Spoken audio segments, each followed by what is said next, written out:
Hey everyone, कैसे आप सब। আজকের ভিডিওটা হচ্ছে বিটিএস এর স্ট্রাগল নিয়ে। আজকের দিনে দাঁড়িয়ে দেখছি অনেক হেটার্সরা তাদেরকে নিয়ে রোস্ট করছে এবং অনেক গালাগালিও দিচ্ছে, কিন্তু হেটার্সরা এটা জানে না স্ট্রাগলটা কিভাবে করে এসেছে আর তাদের এখানে আসার জন্য কি কি করতে না হয়েছে। বিটিএস মেম্বার বি একজন কৃষকের ছেলে ছিল, কিন্তু সে একটা মেয়েকে প্রপোজ করেছিল, কিন্তু সে মেয়েটা তিয়ংকে রিজেক্ট করে দেয় কারণ তিয়ং ছিল একজন কৃষকের ছেলে। আর আজ তিয়ং লক্ষ লক্ষ মেয়ের ক্রাশ হয়ে গেল and world most handsome man in the world ever হাসি।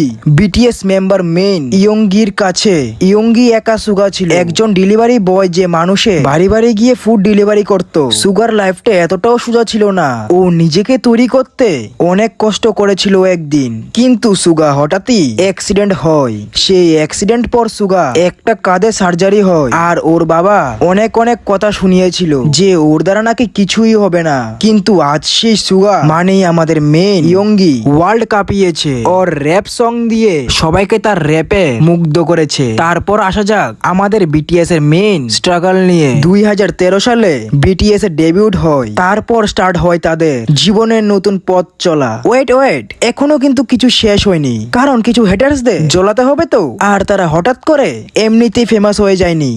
তাদের ডেবিউটের পর বিটিএস এর অনেক কষ্ট করে তাদের একটা মিউজিক শুট করেছিল, আর সেই মিউজিক ভিডিওগুলো মানুষের কাছে পৌঁছে দেওয়ার জন্য রাস্তায় রাস্তায় সেই মিউজিক অ্যালবামগুলি বিক্রি করতো সারাদিন, রাস্তায় রাস্তায় ঘুরে বেড়াতো। তাদের খাবার খেতেও অনেক প্রবলেম হতো। বিটিএস মেম্বার জ্যাংকক হয়েছে ছোট সদস্য, কিন্তু সে একদিন বায়না করে বলল কিছু ভালো খাবার জন্য, কিন্তু তাদের কাছে তখন এত টাকা ছিল না যে কোনো রেস্টুরেন্টে গিয়ে কোনো ভালো খাবার খেতে পারতো। তারপর সুগা একটা দোকানে কাজ করে কিছু টাকা উপার্জন করে নিয়ে আসা শুধুমাত্র জ্যাংকককে তারা 6 জন মিলে স্কুলে দিয়ে আসতো, অনেক ভালোবাসতো একে অপরকে। জ্যাংকক প্রায় নিজের কাছে আবদার করত ভালো রান্না করার জন্য, এবং অনেক সময় ও কান্না করত মাঝরাতে ওর মেয়ের জন্য, কিন্তু জিন প্রায় জ্যাংককের জন্য নতুন নতুন খাবার বানিয়ে দিতে যেত।